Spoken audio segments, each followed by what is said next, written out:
そうめん、冷やし中華、ざるうどん。美味しい夏のランチに欠かせない錦糸卵。ちらし寿司にも美味しいよね。材料は卵と生クリームと油だけ。焦らずやると簡単なんだって。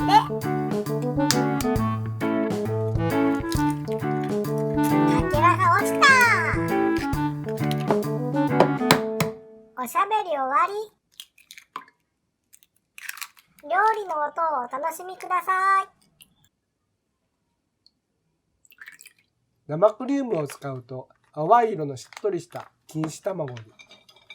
もちろん水でも大丈夫。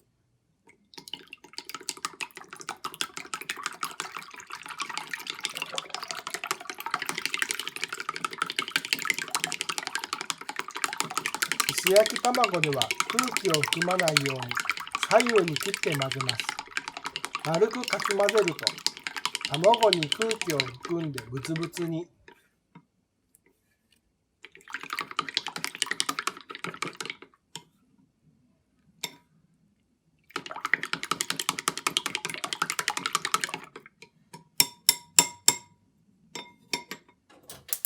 油ならしは中火で、卵を焼くときは一番の弱火にします。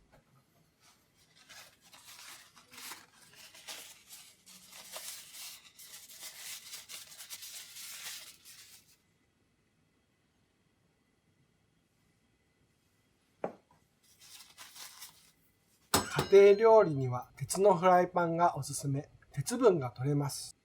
油ならしをちゃんとするとずーっと使えます。強い火力でもダメになりません。このレシピは弱火の調理なので、どんなフライパンでも大丈夫です。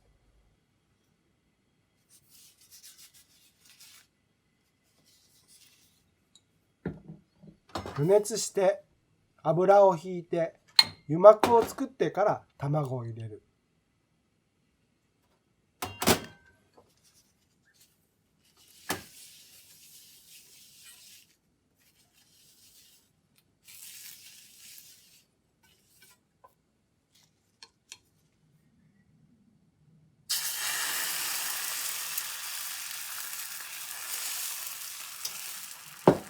1枚目は熱が溜まりすぎているのでだいたい焦げます。家庭用なので気にしないでおきましょう。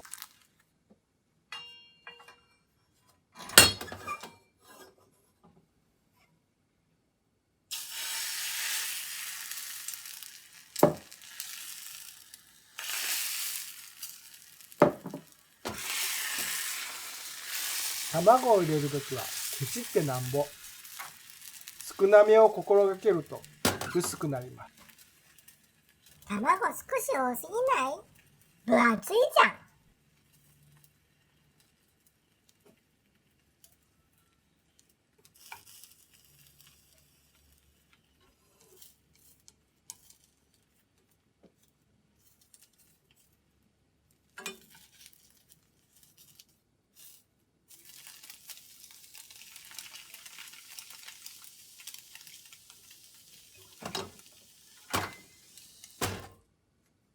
油が足らないとくっつき始めるので、3枚ぐらい焼いたら油を引き直す。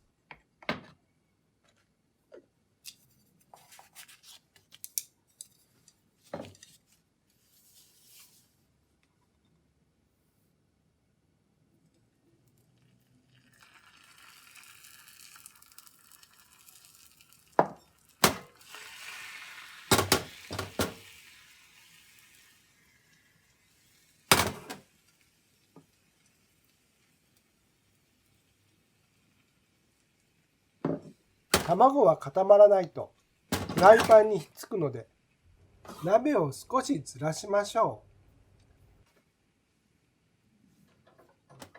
う。安全装置のついた今のコンロの真ん中は熱が伝わりにくいので卵が固まらない。油と熱で卵が固まると簡単に離れます。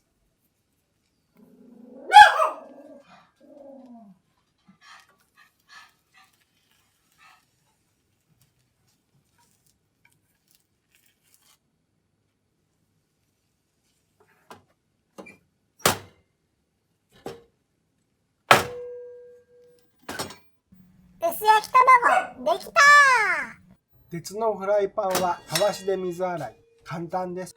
油が落ちるので洗剤は使わない。水を切って吊るしておけば錆びません。千切り頑張ってね。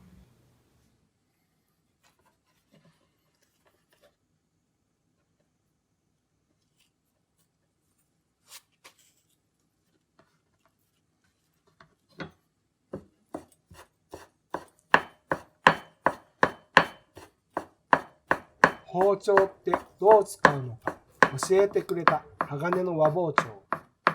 プロ用と思われるでしょうが、家庭料理こそ鋼の和包丁をおすすめします。日本刀の切れ味は包丁の使い方を教えてくれます。錆びやすいので洗って水をしっかり拭いてしまいましょう。お父さん、うんちくはいいからそろそろ切り方教えて。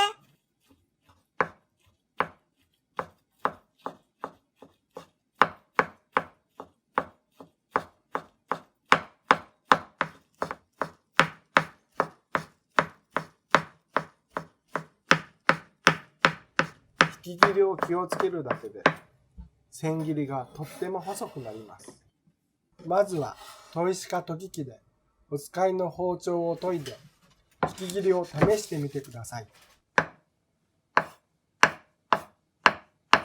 卵を握る感じで手を丸め、指の第二関節で包丁を支える。指を伸ばすと危険です。怪我に気をつけてくださいね。包丁が滑る引き切りが基本。包丁は引き切り。押すとまな板に突っかえるけど、引くと包丁が滑って切りやすい。錦糸卵が美味しそうと思った方は、いいねを。次の動画も楽しみと思った方は、チャンネル登録をお願いします。まるでした。またね。